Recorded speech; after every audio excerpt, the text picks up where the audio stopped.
नमस्कार दोस्तों, जी के उत्पप्सा यूट्यूब चैनल में आपका हार्दिक स्वागत है। दोस्तों, आज हम हमारे इतिहास वाली सीरीज़ को ही कंटिन्यू करेंगे। और कल हमने ऋग्वैदिक काल में की जो राजनीतिक व्यवस्था थी उसको पढ़ा था। उसमें हमने सभा, समिति, विदत ऐसी कुछ संस्थाओं के बारे में पढ़ा था जो राजा पर नियंत्रण करती थी या जो राजा द्वारा प्रशासनिक व्यवस्था चलाई जाती थी। तो इन समितियों की उसमें बहुत बड़ी भूमिका थी।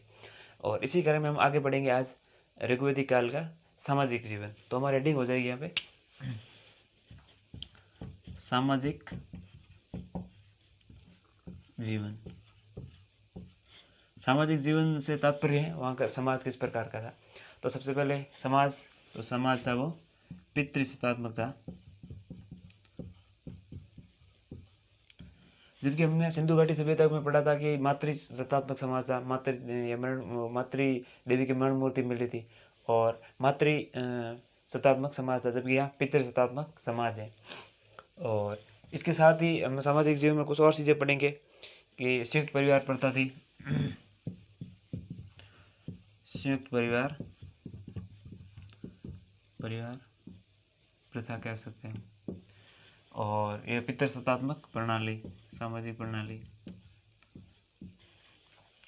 और दूसरी बात है कि जो ऋग्वैदिक काल है ये मतलब ग्रामीण सभ्यता थी और सिंधु घाटी की सभ्यता था वो एक नगर या नगरीय सभ्यता थी। हम उसमें देखते हैं कि एक नगर की जो नगर निकास जल निकास की जो नालिकाएं बनी हुई थी या ड्रेनेज सिस्टम जो था, तो उसके अनुसार वो एक नगरीय व्यवस्था थी या नगरीय सभ्यता थी। जबकि वैदिक काल है हमारा ये एक ग्रामीण संस्कृति या ग्रामीण सभ्यता थी। इसी में हम आगे पढ़ेंगे कि लोग जो उनका खान पान था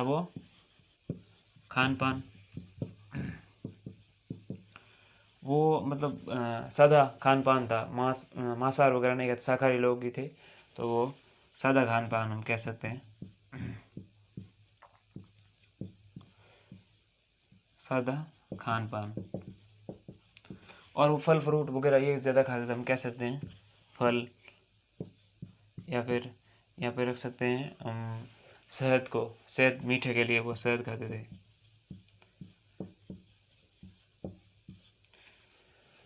तो इस प्रकार से उनका जो सामाजिक जीवन था वो था। और वो मांसाहार से घृणा करते थे, हम ये कह सकते हैं मांस मछली खाने से घृणा, ये भी लिख सकते हैं।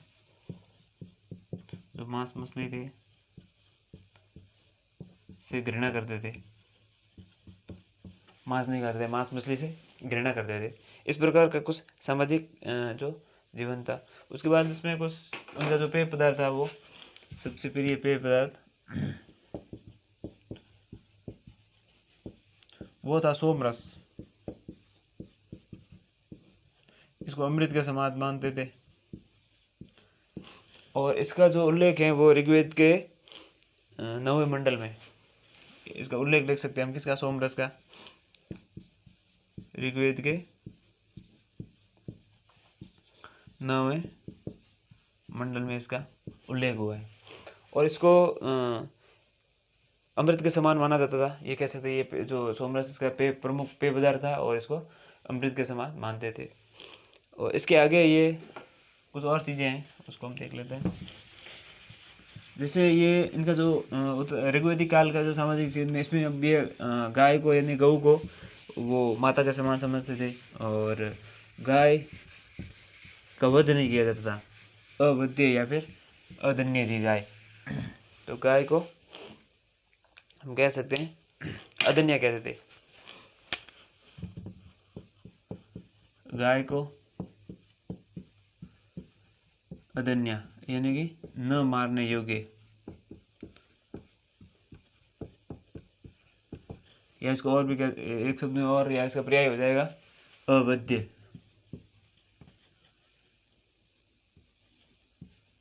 अवध्य हो जाएगा,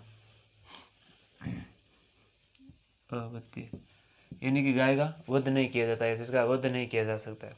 साथ ही गाय थी वो वस्तु विनिमय का साधन थी, ये भी कह सकते हैं। गाय वस्तु विनिमय का साधन, यानी गाय को मारा नहीं जाता था लेकिन वस्तु विनिमय का साधन था। आपको कुछ सामान चाहिए तो उसके बदले में आप गाय ले लीजिए, लेकिन वो सामान दे दीजिए। तो वस्तु विनिमय का साधन गाय थी, लेकिन उसको मारा नहीं जाता था।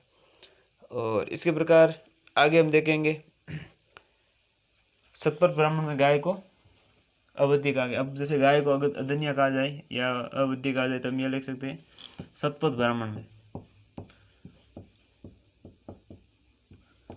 शतपथ ब्राह्मण में गाय को अदन्य कहा गया है, जिस जो न मारने योग्य है या जिसका मारा नहीं जा सकता।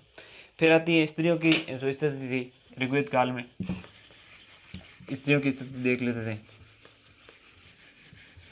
सामाजिक जीवन में स्त्रियों की स्थिति, ये कह सकते हैं हम स्त्रियों की स्थिति, स्त्रियों की स्थिति। तो ऋग्वेद काल में स्त्रियों की जो स्थिति थी वो सम्मानजनक थी, ये कह सकते हैं। गार्गी, अपाला, ऐसा कुछ नाम सुनते हैं हम। तो वो क्या सम्मानजनक विदुषियाँ थी, उन्होंने शिक्षा ग्रहण की और शास्त्रार्थ भी किया विभिन्न ऋषियों के साथ। तो स्थिति सम्मानजनक थी और पुरुषों के समान उपनयन संस्कार का अधिकार था। पुरुषों के समान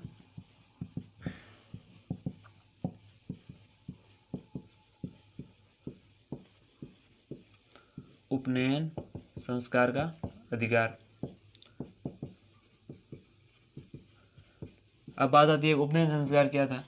तो जैसे ब्रह्मचर्य आश्रम में 0 से या हम कह सकते हैं 0 से 25 वर्ष की जो आयु थी उस समय ज्ञानार्जन करना, गुरु के समीप बैठ के या गुरुकुल में प्रवेश लेके ज्ञान अर्जन करना, ये उपनयन संस्कार के माध्यम से होता था। जनेऊ धारण करके गुरु के समीप बैठ के पढ़ना या गुरु के साथ या कह सकते हैं कि जो गुरुकुल होता था उसमें प्रवेश लेते थे और पढ़ाई करते थे या शिक्षा या शास्त्रार्थ सीखते थे। तो उपनयन संस्कार में आता था। तो वो पुरुषों को भी अधिकार था, महिलाओं को भी अधिकार था, इसलिए मतलब पुरुष महिलाओं की स्थिति थी वो सम्मानजनक थी, पुरुषों के बराबर अधिकार थे। फिर विवाह की जो आयु थी उस समय, विवाह की आयु वो 16 या 17 वर्ष थी। और इसके साथ ही महिलाओं को कुछ और थे सद्यो वधू, कुछ शब्द दिए गए हैं। सद्यो वधू यानी कि जो स्त्री वो ब्रह्मचारी आश्रम में प्रवेश करके गुरु के समीप रह के ज्ञानार्जन करती थी, जो 16 से 17 वर्ष की उम्र तक। उसके बाद तो शादी हो जाती थी और वो भले ही शायद ब्रह्मचारी आश्रम में पूरा या 25 वर्ष न गुजारे, लेकिन 16 से 17 आयु तक उनको अधिकार था। तो ये गुरु के समीप या ज्ञानार्जन का अधिकार,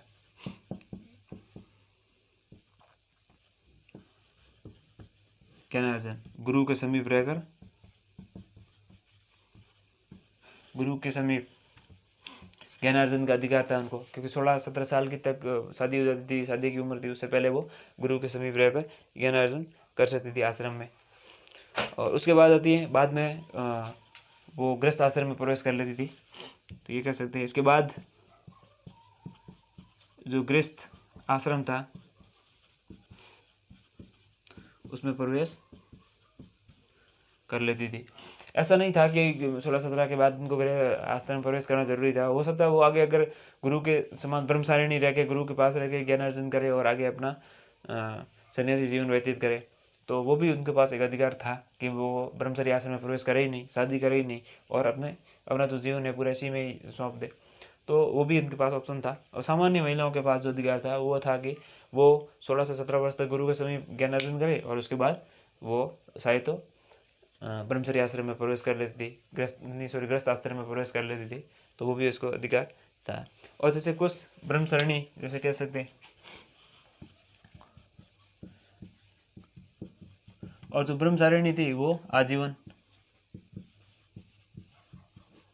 गुरु के समीप रहकर ज्ञान अर्जन करना, गुरुकुल में ही वहाँ ज्ञान अर्जन किया, फिर उनको शास्त्रार्थ का अध्ययन हो गया, तो फिर वहाँ आचार्य के रूप में नियुक्त हो गए और जो शिक्षित थे उसको ज्ञान देने के लिए या उनको शिक्षित करने के लिए, शिक्षा देने के लिए। तो ये हो सकता जीवन पर्यंत ब्रह्मचर्य का पालन जो करते थे, जीवन या जीवन ब्रह्मचर्य का पालन। तो पुरुषों के बराबर महिलाओं को भी अधिकार थे। तो ऋग्वैदिक काल में जो सामाजिक स्थिति थी उसमें महिलाओं की स्थिति वो सम्मानजनक स्थिति थी। और ये ब्रह्मचारिणी में था, गुरु के समीप रहकर ज्ञानार्जन करना, ये इसी में आता है। फिर जो ऋषि थे उनके बारे में भी थोड़ा देख लेते हैं। ये महिलाओं की स्थिति के बारे में हो गया। अब ऋषि मुनियों के बारे में थोड़ा, क्योंकि ऋषियों को अधिकार था या उनका कर्तव्य था ज्ञानार्जन से लोगों को लाभान्वित करना। जो लोग ग्रह या बालक जो गुरुकुल में प्रवेश लेते उनको ज्ञान देना ही था या शिक्षित करना ही था। उनके ज्ञानार्जन में वर्धन या ज्ञान में वृद्धि करना उनका कर्तव्य था ही। साथ ही साथ अच्छे मंत्रों का उच्चारण करना या किसी भी व्याधि कुष्ठ मतलब जो रोग थे उनसे मुक्त करना समाज को, तो उसमें भी जो ऋषि मुनि थे अपना योगदान देते थे। अब ऋषि तो हम लिख सकते हैं वो जीवन पर्यंत, ऋषि जो जीवन पर्यंत थे वो ब्रह्मचर्य का पालन करना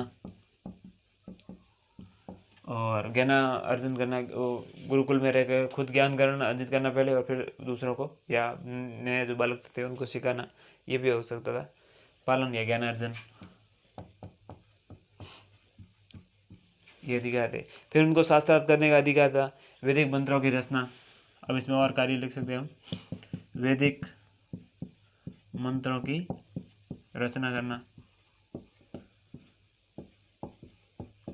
तो उनको वैदिक मंत्रों की रचना करना और रचना का उच्चारण करना, तो ये सब उनके कर्तव्य बनते थे जनता के प्रति। इनके जनता के भी कुछ अधिकार थे अपने गुरुओं के प्रति, वो भी अपना पालन करते ही थे यथासंभव। और इसके बाद हो जाएगा मंत्रों के जो है वो उच्चारण करना और शास्त्रार्थ करना। शास्त्रार्थ का मतलब सामान्य जो अर्थ होता है वो वर्तमान में जो डिबेट होती है, बहस होती है किसी भी मुद्दे को लेकर या उस शास्त्रार्थ पे किसी विषय को लेकर उस पर डिबेट करना कि भाई उसमें सही गलत क्या है और पक्ष क्या क्या हो सकते हैं उसके, तो वो शास्त्रार्थ क्या करते थे वो ऋषि मुनि जो थे। और फिर हम लिखते हैं वैदिक कालीन कुछ महिलाएं, हालांकि महिलाओं की स्थिति में उसमें लिख देते अच्छा रहता, लेकिन यहाँ लिख देते हैं वैदिक कालीन महिलाएं। और महिलाओं में भी वो महिलाएं जो कुछ विदुषी, क्योंकि विद्वान पुरुष को विद्वान ही कहते हैं, विद्वान महिला को या शिक्षित महिला को विदुषी कहते हैं, विदुषियाँ या विदुषी। तो इसमें जैसे लोपामुद्रा, अपाला, गार्गी, जो गार्गी पुरस्कार दिया था, इसीलिए जो बालिकाओं को गार्गी पुरस्कार मिलता है, तो वो जब किसी भी एग्ज़ाम में अच्छा परफॉर्म करते हैं, ये स्कूली शिक्षा में दिया जाता है, वो बोर्ड क्लास में जब वो अच्छा जो उनके कुछ भी मानक होते हैं 75% या उसे अब वो परसेंटेज लेके आती हैं तो उनको गार्गी पुरस्कार से सम्मानित किया जाता है। तो गार्गी ऋग्वैदिक कालीन जो ये विदुषी थी उनके नाम पे ये पुरस्कार शुरू किया गया और दिया जाता है। और इसके बाद जैसे और है घोषाएँ, श्रद्धा है, तो ये बहुत सारे विदुषियों के नाम हैं और कुछ जो प्रमुख नाम है वो अगर ऑप्शन में आए कहीं क्वेश्चन में आ जाए तो हम आसानी से उसको सोल्व कर सकते हैं। और उसके बाद आ जाती है एक और महिलाओं के बारे में अमाजू करके हैं, और ये होती हैं जो महिलाएं आजीवन अविवाहित रहने वाली महिलाएं थी, आजीवन अविवाहित, आजीवन अविवाहित जो महिलाएं थी, आजीवन अविवाहित महिला। अब इस प्रकार की महिलाएं मतलब गुरुकुल में रह के वो खुद ज्ञान अर्जन करने के बाद और जो नए शिष्य आते थे उनको सिखाते थे, बालिकाओं को शिक्षा देने के लिए, तो एक तरह की महिला शिक्षिका के रूप में ज़्यादा अपना जीवन व्यतीत करती थी। तो आजीवन अवैध भी रह के ऐसे फिर समाज से जुड़े सामाजिक कार्यों में अपना योगदान देती थी। तो ये थी महिलाओं की स्थिति के साथ साथ उनका सामाजिक और ऋषियों का जो जीवन ऋग्वैदिक कालीन सामाजिक जीवन के रूप में। फिर हम देखते हैं कुछ और चीज़ें ऋग्वेद काल में। अब वर्ण व्यवस्था का उल्लेख आता है। वर्ण व्यवस्था में हम देखेंगे तो यहाँ लिख देंगे हम वर्ण व्यवस्था।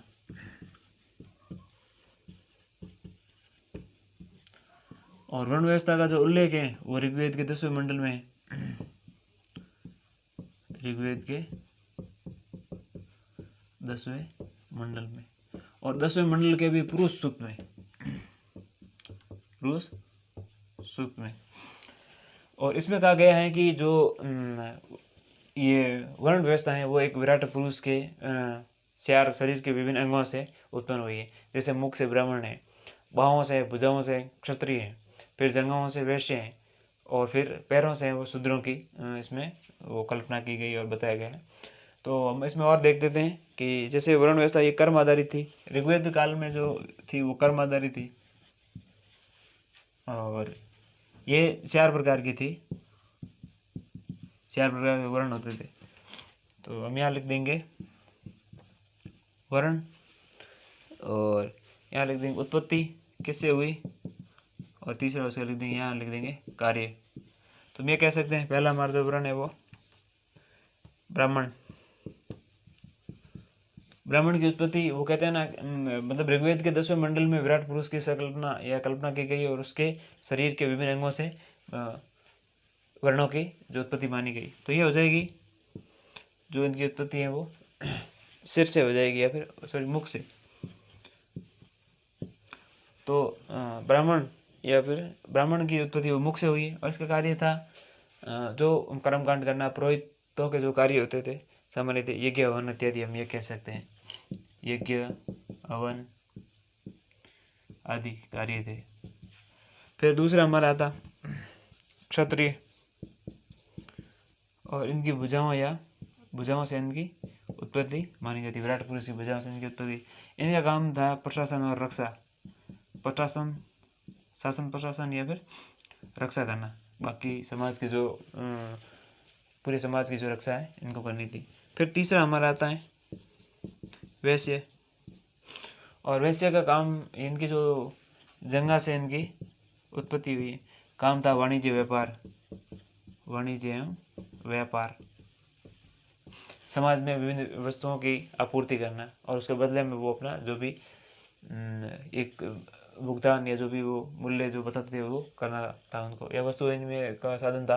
तो इन जो ये वस्तुएं उपलब्ध करवाते थे उसकी समान मात्रा में, या उसके जो समान मानक थे उनके अनुसार उनको वो वस्तु मिल जाती थी या फिर मुद्रा मिल जाती थी। और 4 नंबर पे आता है शूद्र। शूद्र की उत्पत्ति थी वो पैरों से मानी जाती है, और उनका जो कार्य था निम्न वर्गीय कार्य या वर्ग के कार्य, जैसे गंदी नाली की सफाई, जो हरिजन जो कार्य करते थे वो ऐसे कुछ कार्य थे, वो जूते वगैरह काम करना, या मतलब जो छोटे कार्य थे, छोटा कार्य तो कोई छोटा नहीं होता, लेकिन उस समय की जो व्यवस्था थी उस हिसाब से ये कहा जाता था कि ये कार्य वो कर सकते थे, जो निम्न वर्ग के कार्य वो। इस प्रकार की ये वर्ण व्यवस्था थी। और फिर आता है वर्ण व्यवस्था के बाद आश्रम व्यवस्था का उल्लेख आता है, और वो ऋग्वेदिक कालीन समाज व्यवस्था में हम देख लेते हैं। तो वर्ण व्यवस्था ऋग्वेद काल में थी वो कर्म आधारित थी, और अब आगे देखेंगे हम उत्तरवेदी काल में वो शायद जन्म आधारित हो जाएगी। तो ऋग्वेदिक काल में अगर पूछ जाए कि जो वर्ण व्यवस्था थी वो कर्म आधारित थी, जो कार्य करता था उसके अनुसार उस वर्ण में उसको सम्मिलित कर दिया जाता था। अब आगे आ जाएगा आश्रम व्यवस्था।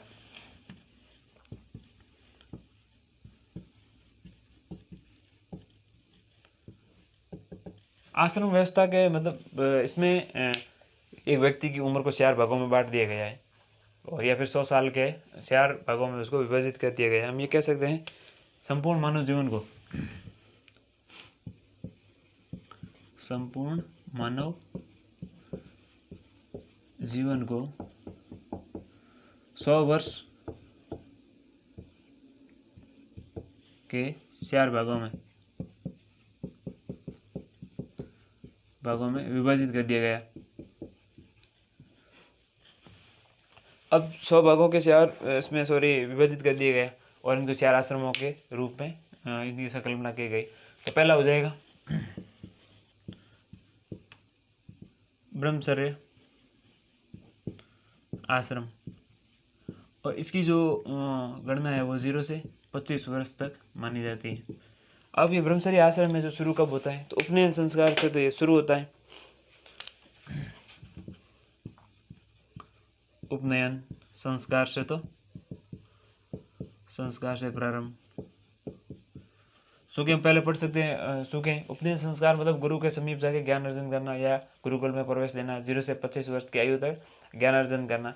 तो ये हो गया ब्रह्मचर्य आश्रम है, जो 25 साल की आयु उसमें ज्ञान अर्जन करना, इससे संबंधित। और ये शुरू जो ब्रह्मचर्य आश्रम में शुरू होता है उपनयन संस्कार से, यानी गुरु के समीप जाना, वहाँ से ज्ञान अर्जन करना। लेकिन वापस ये जो कंप्लीट होता है वो ये समावर्तन संस्कार से खत्म होता है, यानी कि सम्यक रूप से गुरु से लौटना। इसका मतलब तो हो गया गुरु के समीप जाना, गुरु के समीप जाना। जबकि ये यहाँ से होता है ये प्रारंभ और ये खत्म होता है समावर्तन समावर्तन संस्कार से। ये इसका अंत होता है या खत्म होता है। इसका मतलब होता है सम्यक रूप से लौटना, सम्यक रूप से लौटना, यानी कि गुरु से ज्ञान अर्जन करने के बाद पुनः घर की ओर लौटना। तो ये हो जाता है समावर्तन संस्कार पे खत्म हो जाता है जो ब्रह्मचर्य आश्रम में। और फिर अगला जो हमारा आश्रम आ जाएगा वो आएगा गृहस्थ आश्रम। ब्रह्मचर्य आश्रम में वो 25 वर्ष तक ज्ञान अर्जन करता है गुरु के समीप, और वहाँ से वो ज्ञान अर्जन करके गृहस्थ आश्रम में प्रवेश करता है, जहाँ वो अपनी कुछ कर्तव्य निभाता है माता पिता के संबंधित, गुरु के समीप, पिता भाई पति बहन जो भी उनके कर्तव्य होते हैं समाज के प्रति उनको वो निभाता है। और जब वो दूसरे आश्रम में प्रवेश करता है तो दूसरा आश्रम होता है गृहस्थ आश्रम। गृहस्थ आश्रम सो कि हमने आयु को 4 भागों में बांटा है। 100 साल की आयु को तो यहाँ हो जाएगा 0 से 26 से 51 वर्ष तक, 50 वर्ष तक। अब इसमें गृहस्थ आश्रम में वो जो समाज के कार्य ये कह सकते हैं आपने सामाजिक कर्तव्यों का निर्वहन। अब पुत्र होने के नाते पिता के प्रति, माता के प्रति और पिता होने के जो प्रति अपने मतलब पुत्र के प्रति या उनके जो कर्तव्य होते हैं समाज में वो, और समाज का नागरिक होने के प्रति समाज के जो कर्तव्य है वो उनका निर्वहन करता है। इसलिए गृहस्थ आश्रम को संसार की रीढ़ की हड्डी कहा जाता है, हड्डी कहा जाता है। तो ये हो गया गृहस्थ आश्रम। और गृहस्थ आश्रम के बाद आ जाएगा वानप्रस्थ आश्रम।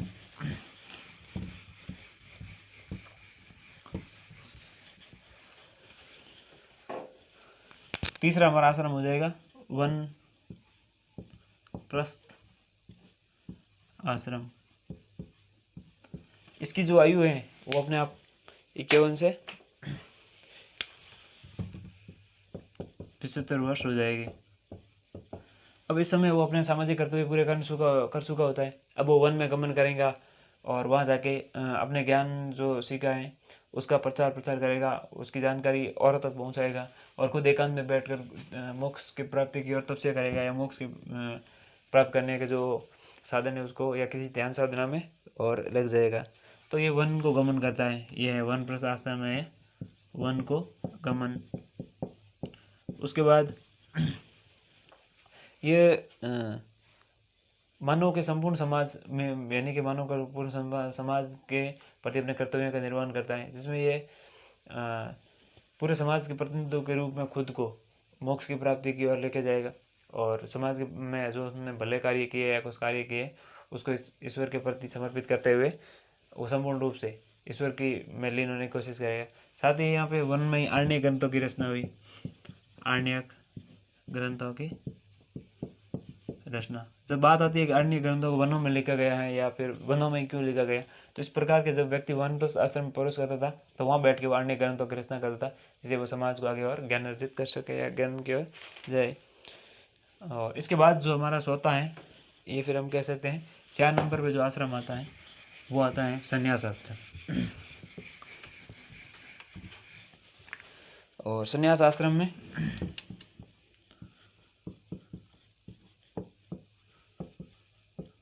ये हो जाएगा हमारा 4 नंबर, और यहाँ हो जाएगी 76 से 100 वर्ष की आयु, 100 साल यहाँ कंप्लीट हो जाएंगे। और संन्यास आश्रम में पूर्णतः ईश्वर में लीन हो जाएगा और मोक्ष की प्राप्ति में जुट जाएगा। तो हम कह सकते हैं पूर्ण रूप से विरक्त हो जाएगा, पूर्ण रूप से सांसारिक मोहमाया से दूर होकर ईश्वर की भक्ति में लीन हो जाएगा। तो यहाँ कह सकते हैं पूर्णतः ईश्वर में लीन हो जाएगा और मोक्ष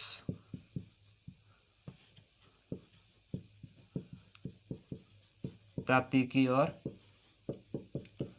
अग्रसर, यानी वो मोक्ष प्राप्त करने के साधनों को में उसमें जुट जाएगा। तो इस प्रकार हमारे हमने संन्यास आश्रम और इसको मतलब सामाजिक जो जीवन हम पढ़ रहे हैं अभी ऋग्वेदिक काल का, उसमें हम संन्यास आश्रम को इस प्रकार से देख सकते हैं कि विरक्त रूप में या व्यक्ति पूर्ण रूप से संन्यास ईश्वर को प्राप्त करने में जुट जाता है।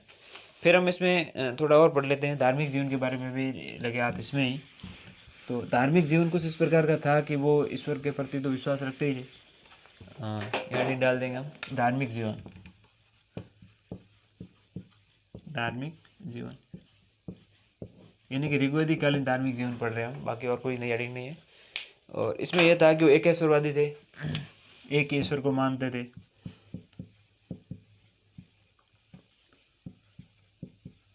तो ऋग्वेदिक कालीन जो लोग थे वो एकेश्वरवादी थे, एक ईश्वर को मानते थे। और फिर इसमें थे प्रकृति पूजा, हम कह सकते हैं प्रकृति प्रेमी या प्रकृति पूजा करते थे, प्राकृतिक देवताओं में विश्वास करते। पृथ्वी प्लस घोष, एक तो पृथ्वी को देवता मानते थे, एक ध्वंस थे, ध्वंस यानी कि आकाशीय देवता, आकाशीय देवताओं की पूजा करते थे। तो ये प्राकृतिक देवताओं पे ज़्यादा विश्वास करते थे। और फिर ऋग्वेद में सबसे ज़्यादा जिस देवता का उल्लेख हुआ इंद्र, हम ऋग्वेद में इसका सबसे ज़्यादा उल्लेख हुआ 250 बार, मतलब 250 बार ऋग्वेद में इसका उल्लेख हुआ इंद्र का। इंद्र को पुरंदर भी कहा जाता था, किलों का विजेता, मतलब पुरंदर, और पुरंदर का मतलब होता किलों का विजेता, किलों का विजेता भी इसको कहा जाता था। फिर आगे हम लिख सकते बारिश और तूफान के देवता भी कहा जाता है इंद्र को ही, यहाँ लिख सकते हैं बारिश और तूफान का देवता भी कहा जाता है। और दूसरा जो प्रमुख देवता था वो अग्नि, ये एक नंबर इंद्र हो गया। और दूसरा हम कह सकते हैं दूसरा जो प्रमुख देवता था वो अग्नि था। और अग्नि का है वो ऋग्वेद में 220 बार उल्लेख हुआ है, ये कह सकते हैं उल्लेख ऋग्वेद में 220 बार उल्लेख हुआ है। और इसे ध्वंस का पुत्र कहा जाता है, अग्नि मतलब आकाश के देवता का पुत्र कहा जाता है इसको, ध्वंस के या ध्वंस का पुत्र। ध्वंस हमने पढ़ा था, आकाशीय देवता को कहा जाता है। इस प्रकार जो ऋग्वेदिक कालीन सामाजिक और धार्मिक जीवन आज हमने पढ़ा है, इसमें कुछ चीज़ें जैसे आश्रम से पूछा जा सकता है, वर्ण व्यवस्था से पूछा जा सकता है। तो जैसे डायरेक्ट पूछा जा सकती है वर्ण व्यवस्था, या ऋग्वेदिक कालीन वर्ण व्यवस्था किस आधारित थी, कर्म आधारित, जन्म आधारित, इस प्रकार से वर्ण आधारित, रंग आधारित। तो उसमें हम कह सकते हैं कि वो उस समय कर्म आधारित थी। उत्तर वैदिक काल में ये वर्ण जन्म आधारित हो जाती है। तो इस प्रकार हमने आज ये जाना। फिर धार्मिक जीवन कैसे रहते थे, प्रकृति पूजा थे, इंद्र और अग्नि प्रमुख देवता हुआ करते थे। इंद्र का 250 बार, अग्नि का 220 बार ऋग्वेद में उल्लेख हुआ है। तो इस प्रकार आज हमने ऋग्वेदिक कालीन जो सामाजिक और धार्मिक जीवन पढ़ा। अब कल से हमारा उत्तर वैदिक काल शुरू हो जाएगा। और जब हमने ऋग्वेदिक काल के 2 भाग, ऋग्वेदिक काल और मतलब वैदिक सभ्यता या वैदिक काल के 2 भाग है, जो ऋग्वेदिक काल और उत्तर वैदिक काल। तो अपने ऋग्वेदिक काल आज हमारा कंप्लीट हो जाता है। कल से हम शुरू करेंगे उत्तर वैदिक काल। तो अगर आपको वीडियो पसंद आया है तो इसको लाइक करिए, शेयर करिए, कमेंट कीजिए और चैनल को सब्सक्राइब कीजिए। धन्यवाद।